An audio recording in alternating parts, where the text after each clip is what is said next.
এটার এই রিগিং স্টাইলটা কিরকম করে হয়, যে সাইন্টিফিক রিগিং হয়, মানে এটা কি মানে প্রথমে কন্ট্রোলিং অফিসারকেও কি নিয়ন্ত্রণে করে নেওয়া হয়? তাছাড়া তো এটা কি করে হয়? আপনি যদি ইভিএম মেশিনে করতে হবে সহজভাবে 3 মিনিটের রিগিং করা, যখন ইভিএম মেশিনে ভোট থাকবে, আপনি ব্যালটে ভোট থাকলে তখন প্রিজাইডিং কে গিয়ে তো তখন ভোটাররা কি হবে, তাদের বাড়ি পাঠিয়ে দেওয়া হয়?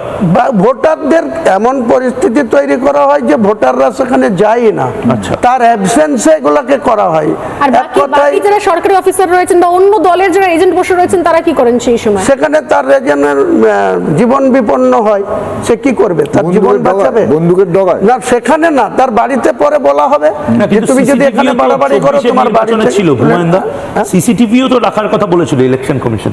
ইলেকশন কমিশন অনেক কিছু বলেন, অবজারভারদের অনেক কিছু করা উচিত, কিন্তু তিনারাও ভাষাগত কারণে হোক আর তিনারাও এসে তার সঙ্গে স্টেট পুলিশ বা তাদের আর্ম পুলিশ থাকে, তারা সেইভাবে তাদেরকে মিসগাইড করে।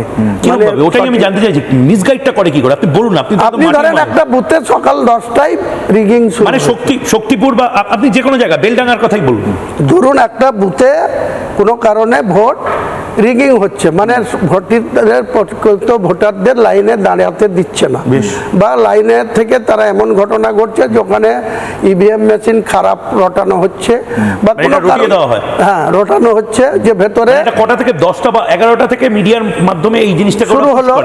এইবার অবজারভার বা সেক্টর ইনচার্জ সেক্টরকে প্রথমে খবর দিবে কোনো ভোটার বা কোনো প্রার্থী এগেইনস্ট দলের প্রার্থী, তো সেক্টর ইনচার্জ তো কেন্দ্রীয় বাহিনীর যে ফোর্স তার সঙ্গে থাকে যারা মোবাইল ডিউটি করে, তো যে সেক্টর অফিসার সে যদি তাকে সেই জায়গায় সঠিক সময়ে না নিয়ে যায় তাহলে সে কি করে বিচার জানতে পারবে না যে কোন বুথে রিগিং হচ্ছে? সেক্টর অফিসাররা মানে কোন পদে কাজ করে? আমরা মনে পড়ছে একটা রাজ্য সরকারি তো সেক্টরের ইনচার্জ ছিল, মনে পড়ছে জাহাঙ্গীরের শুভ্রাংশু সম্ভবত জেলা থেকে এসেছিল, যেখানে কেউ বলছিলেন যে সেখানে নাকি কথোপকথন বা চ্যাট চলছে সামনে পৌঁছাতেই বোধহয়, যে বলছে যে অমুক দাদাকে বলেছে যে প্লিজ আপনার সঙ্গে মানে অফিসারকে বলুন যে এখানে সেন্ট্রাল ফোর্স চলে এসেছে, যেন সেন্ট্রাল ফোর্সকে সরানো হয়। সব ছেলে আশব করবে বলে মাথা মারে, সেই সব ছেলেগুলিকে ভোট দিতে দিইনি, আমি নিজে দাঁড়িয়ে থেকে বুথে ভোট করাই। এবছরে এই যে সামনে লোকসভা ভোট গেল, বেলা 2টার পর মিলিটারি ঢুকে গেছে ভিতরে, মিলিটারি ঢুকে যেতে ভোট করা দিচ্ছে না আমাকে। সঙ্গে সঙ্গে আমি ফোন করেছি আলতাবদাকে, যে আলতাবদা আমাকে আর ভোট করার দিচ্ছে না, মিলিটারি বুথের ভিতরে ঢুকেছে। সঙ্গে সঙ্গে রঞ্জনবাবু আসলো, রঞ্জনবাবু এসে মিলিটারিকে বার করে দিল, দিয়ে বললো সাবিত্রী ভাই তুমি কি করলে করো, ভিতরে ঢুকেছে, আমি ভোট করেছি।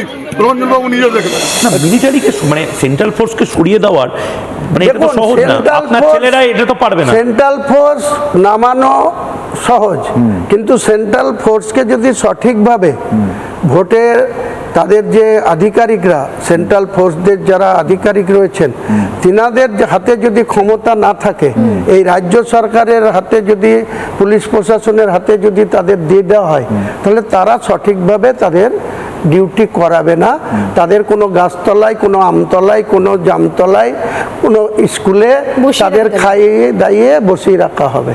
তাদেরকে সঠিকভাবে যারা লাঞ্ছিত হবে, বঞ্চিত হবে, তাদের কাছে পৌঁছাবেই না। এটা দেখার ইলেকশন কমিশনের দায়িত্ব। ইলেকশন আলাদা হচ্ছে, যদি আলাদা যদি হয় তাহলে রেজাল্ট পাল্টে যাবে, সরকার পাল্টাবে, আপনি দেখে নেবেন। নানা ধরনের কন্টেন্ট দেখার জন্য লাইক করুন, শেয়ার করুন আমাদের ফেসবুক পেজ, সাবস্ক্রাইব করুন আমাদের ইউটিউব চ্যানেল, পাশাপাশি অন্যান্য ব্রেকিং নিউজের জন্য অবশ্যই চোখ রাখুন রিপাবলিক বাংলায়।